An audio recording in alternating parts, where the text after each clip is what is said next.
1819. The newly born United States of America sat in a state of delicate balance. 11-11. 11 free states, 11 slave states. From the outside looking in, it appeared to be perfect harmony. Equal states, equal representation, equal influence in federal affairs. But this was only from the outside looking in. In reality, there was no focus on balance for the Americans. Instead, all that mattered now was expansion. Manifest destiny. That was the reason why the United States government was hell-bent on snagging more and more territory. Although the phrase wouldn't be coined until the mid-1800s, the belief held by many Americans that it was the nation's destiny to expand westward as far as can be done drove the U.S. to do just that. Delaware, Pennsylvania, New Jersey, Georgia, Connecticut, Massachusetts, Maryland, South Carolina, New Hampshire, Virginia, New York, North Carolina, Rhode Island, Vermont, Kentucky, Tennessee, Ohio, Louisiana, Indiana, Mississippi, Illinois, and Alabama. That was the whole of the United States thus far as of 1819. But only a year later, this would change. In 1818, the Missouri Territory, previously obtained as part of the Louisiana Purchase, began its push for statehood. The following year, the District of Maine would be allowed to break off from Massachusetts and do the same. It didn't take long for this to cause a conundrum for the contemporary U.S., however, because the addition of 2 more states had the potential to upset the numerical balance between slave states and free states. On the one hand, Northerners and pro-abolitionists in Congress argued that the addition of Missouri, which seemed to quickly lean toward wanting to become a slave state, would expand slavery and thus bring them further away from their goals. The Southerners, though, were obviously in favor of adding another slave state, and thus argued that any new candidate for statehood should have the right to decide for themselves, just as the first 13 colonies, which side on the fence they want to fall on. The debate in both the House of Representatives and the Senate would continue into 1819, at which point Maine was now brought into the mix, as Henry Clay, the Speaker of the House at the time, suggested that Missouri should be added to the Union as a slave state, but that Maine should also be added, contrarily, as a free state. This proposal was subsequently debated into yet another year, when in 1820, the Senate added to the bill, requiring that any other territories north of the 36° 30' latitude line that had been agreed upon below Missouri's lower border could only enter the Union as free states. With everyone finally in some level of agreement, the Missouri Compromise was signed into law. This triggered a tit-for-tat war of adding 1 new slave state for every new free state and vice versa, starting with Arkansas in 1836, Michigan the next year, and Florida in 1845. And since Florida was a slave state, it was assumed that the next territory to enter the Union and statehood would be another free state. But this became complicated when Texas had a demanding request for the United States: annex us now. The history of Texas has been a roller coaster thus far, and yet it was only now preparing for its biggest climb yet. Texas, up until recently a part of Mexico after being freed from the grip of the Spaniards, wanted to join a different union, the USA. The Texans' pleas were initially ignored by the U.S. government, which wasn't in much favor of annexing the nearby territory, with growing pressure from Britain for Texas to be an independent nation and America's undeniable thirst for expansion. Opinions would soon change nevertheless, and Texas would, in fact, join the Union on December 29, 1845. Here was the issue, though. Texas wanted to be a slave state, which would offset the balance the Northerners had tried so hard to keep. Furthermore, Texas had made claims to territories that put it in direct conflict with its former host of Mexico. And with Texas newly a part of the United States, those presumptuous claims were now the responsibility of the U.S., something that Mexico didn't take lightly. Recently elected President James K. Polk, however, didn't care one bit what the Mexicans thought. Instead, he was an aggressive supporter of Manifest Destiny, and quickly upon his inauguration hoped to seize the contested territories. Thus, Polk at first attempted to purchase his desired lands. He sent American diplomat John Slidell to offer the administration in Mexico City $30 million in exchange for California, New Mexico, and disputed territories along the Texas border. The Mexicans, aghast and unshakably against such an idea, declines to even meet Slidell, which angered Polk. The Manifest Destiny supporter would not be swayed by this rejection, and instead decided that, if diplomacy wouldn't work, he would reel his neighbors into a war he knew the United States would win. As a result, in the early weeks of 1846, the president sent American troops to the Texas border to egg the Mexicans on. And it worked. It only took a few months for Mexican soldiers to fire on the Americans and give Polk the excuse to declare war. With the Mexican-American War underway, debates continued within the United States pertaining to the slave state versus free state debacle. With the free states now outnumbered, the Northerners felt that Polk, being a Southerner himself, was actually committing his land grab in order to further bolster the slave state advantage, which boosted north-to-south tensions. Still, the war raged on, with now famed generals like Ulysses S. Grant and Robert E. Lee showing their prowess and adding to their resumes, while the Americans inched closer to Mexico's capital. The city was eventually taken and warfare halted, leading to the long-awaited Treaty of Guadalupe Hidalgo, which now forced Mexico to cede not only the contested territories in California, Arizona, Oklahoma, and New Mexico, but also lands of modern-day Nevada, Utah, Colorado, and Wyoming. Polk had gotten his way and more. But it wasn't all sunshine and rainbows. New land meant more to fight over back home.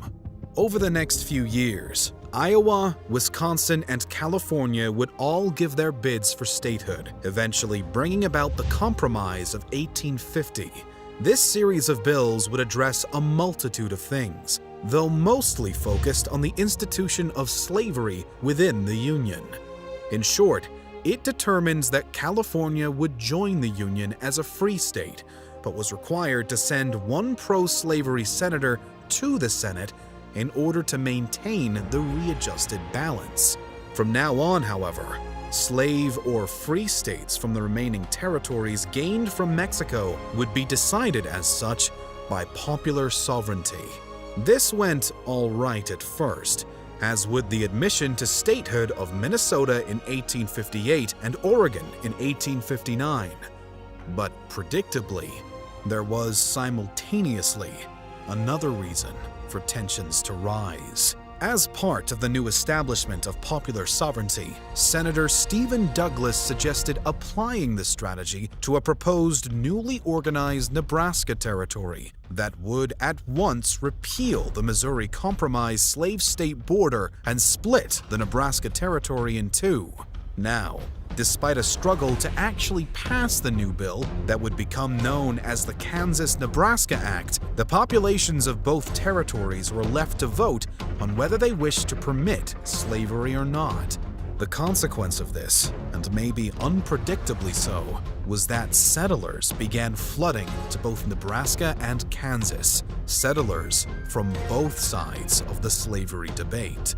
This slippery slope ushered in a tragic era known as Bleeding Kansas, which would eventually see Kansas enter the Union in 1861, surprisingly, as a free state.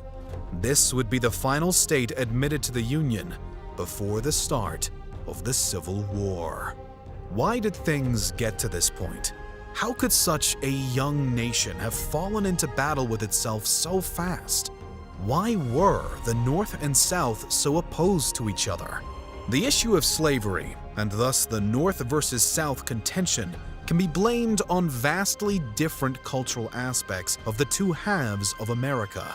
For the North, slavery was not really needed, as the upper states had quickly become industrialized and thus didn't have to rely on as much manpower.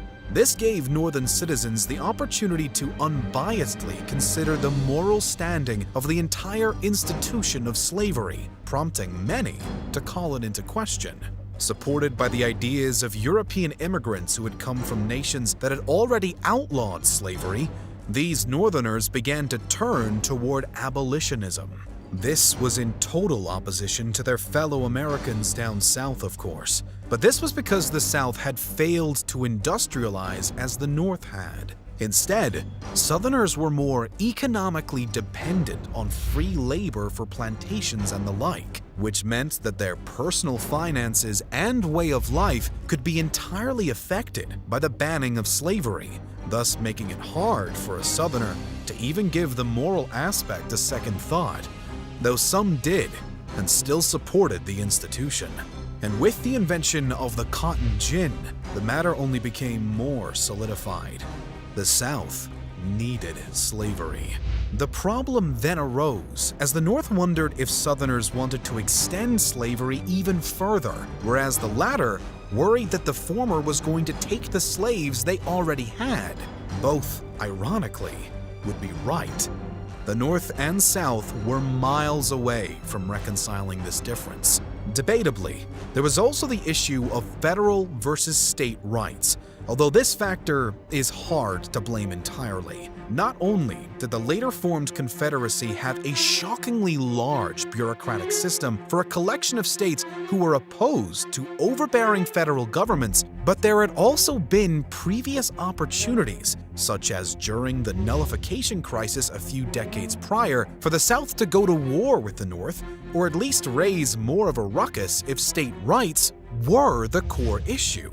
Still, it is true that many people at the time, particularly in the South, had more loyalty to their state than country as a whole, and state versus federal disconnect likely played somewhat of a role in tensions, even if second fiddle to the slavery argument. The fanning of the flames, however, came from a string of amplifying events. The Fugitive Slave Act, for example, had been part of the Compromise of 1850 and galvanized abolitionists, as it had made the federal government responsible for finding, returning, and penalizing escaped slaves and anyone who aided them, even if they made it to a free state. With the Northerners deeply troubled by this development, politically active citizens of the upper United States would soon form their own opposition party to the pro-slavery Democrats, the Republican Party. This new entity would also become host to the controversial Abraham Lincoln shortly after its birth. Lincoln had previously served in the U.S. House of Representatives in 1846 before joining the Republicans and running for Senate a decade later. Although he lost the Senate race to Stephen Douglas, the series of speeches and debates that preceded the election had both catapulted him to popularity in the North while earning him a fair share of enemies in the South. His mere existence as a political entity thus stirred the pot and increased tensions. But then, so did Bleeding Kansas.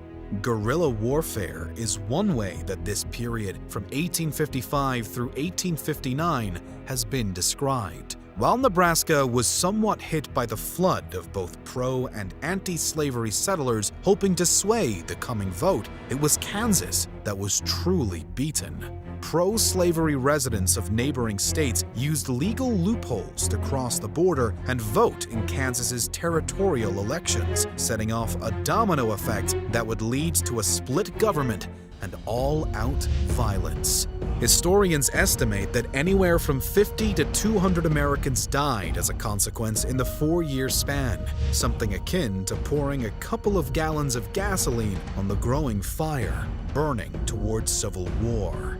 Charles Sumner's congressional speech about Kansas would further heighten the situation. A Republican Northerner, Sumner had actually memorized every last word in his impassioned speech titled "The Crime Against Kansas," in which he lambasted the entire institution of slavery and even took direct jabs at pro-slavery senators. This instance serves as a clear example of the current level of tensions in the Union and Congress, as South Carolina Representatives Preston Brooks and Lawrence Keitt reacted to the damning speech by physically assaulting Charles Sumner with a cane, beating him so severely that he would need 3 full years of leave to recover.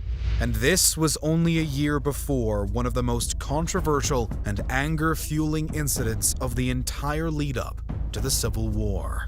It was the Dred Scott case that soon put the move toward all-out military conflict between the North and South into hyperdrive. The case revolved around a slave since birth by the name of Dred Scott. After the death of his original owner in 1832, Scott had been purchased by a man named John Emerson, and upon his death, Scott and his family would then be transferred to the ownership of Emerson's wife, Irene. Previously, Scott and his family had been brought along for travels across multiple free states and territories, although at no point had they attempted to run or sue for their freedom. Instead, once Irene took ownership, Scott attempted to buy their freedom off her. Irene was obstinate and insisted on keeping her slaves around, which led Dred and his wife Harriet to, finally, go the route of a lawsuit. They each filed on the basis of 2 Missouri statutes, as they were currently living with Irene in St. Louis. One stated that any slave taken to a free state would thus be free and could not be returned to enslavement even if they left the free state, while the other allowed for anyone to file a suit for wrongful enslavement. The Scott couple was given logistical support from abolitionists, fellow churchgoers, and ironically, the family of their previous owner. This allowed them to actually take their case to court, which was first shot down in 1847 on a technicality, but was given the option of a retrial. The next trial would come in January of 1850, and this time, the Scotts actually won their freedom. Irene, however, quickly appealed the decision to the Missouri Supreme Court. 2 years later, the court sided once more with Irene, thus re-enslaving the Scott family. Unwilling to give up now, Scott filed a federal lawsuit with the United States Circuit Court for the District of Missouri the following year.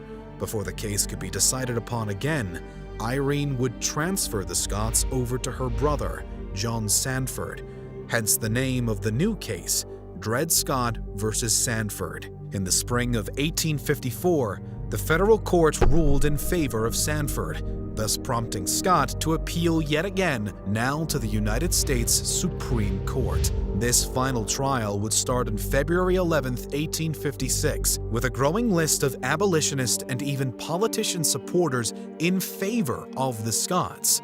Nevertheless, less than a month later, a decision was made, and once more, Dred Scott had lost. And not only this, but the judge most notably credited for the final ruling asserted that no African American even had the right to sue for anything in the federal court because they lacked the ability to be United States citizens. While the Scotts would already have their freedom by now thanks to Irene's new abolitionist husband and the help of their old owner's family, the case itself was the final straw for many abolitionists. John Brown had now gone down in history as one of America's most infamous abolitionists, and on October 16, 1859, he would prove exactly why. He warned an army watchman as he and a group of fellow abolitionists launched what would be an ambitious but ultimately failed raid on Harper's Ferry. After taking several hostages from the town and capturing the U.S. armory and arsenal, the raiders would be stalled by a local militia as General Robert E. Lee made his way into the town to wrap things up. Brown and his men had aimed to spark a local slave rebellion, but instead, many of the raiders were killed once Lee and his Marines arrived, with Brown himself being captured and later hanged for his acts of treason against the state of Virginia. John Brown had failed, and he had died. But his animosity for the South was shared by far too many for the tide to be turned by this point. With the election of anti-slavery Northerner Abraham Lincoln in 1860 to the presidency, enough was enough. Immediately after the future emancipator was elected to office, the South Carolina General Assembly called for a convention to consider secession. Much to the pleasure of the locals, South Carolina thus voted unanimously to leave the United States of America.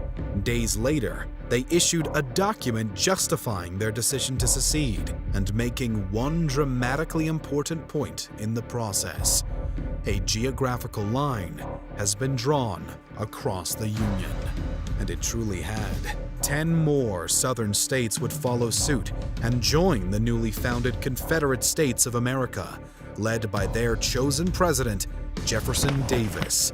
The Union president, Abraham Lincoln, refused to recognize the Confederacy as legitimate, insisting that he wished to take no one's slaves and simply wanted to keep the Union together. This meant nil to the Southerners, who were rapidly attempting to create a unified nation out of a handful of states who had all made a big fuss about state autonomy. And not just that, but the South was at a major disadvantage for the impending war. Precise numbers are debated, but it can be estimated that at the time of the mass secession and formation of the Confederacy, the Union boasted a population of roughly 22 million in comparison to the South's approximate 9 million. Of those numbers, the Union would eventually enlist around 2 million soldiers, whilst the Confederates would only tally about 900,000. Furthermore, the Northerners had something close to 20,000 miles worth of railroads, which was double what the Confederate states could claim, thus giving the Union a better advantage for moving troops and supplies in wartime. And while it's often argued that the Confederate generals, such as Robert E. Lee, Stonewall Jackson, James Longstreet, Nathan Bedford Forrest, and Patrick Cleburne gave the South a tactical military edge on their upstairs neighbors, the North was surely ahead in other ways, like the fact that they produced around 90% of goods in the former United States at the time. But still, the Union was losing its grip on the South and only had limited holdings left in Confederate states, and it was about to lose another. Fort Sumter was the last Union stronghold in South Carolina, and strong is being generous. It was outmanned and undersupplied, to say the least, and with Southerners now cracking down on Union property within their borders, it was surrounded. The Confederates attempted to force the little remaining Union forces at the fort to surrender. The latter refused, and the Confederates opened fire. The Civil War had begun.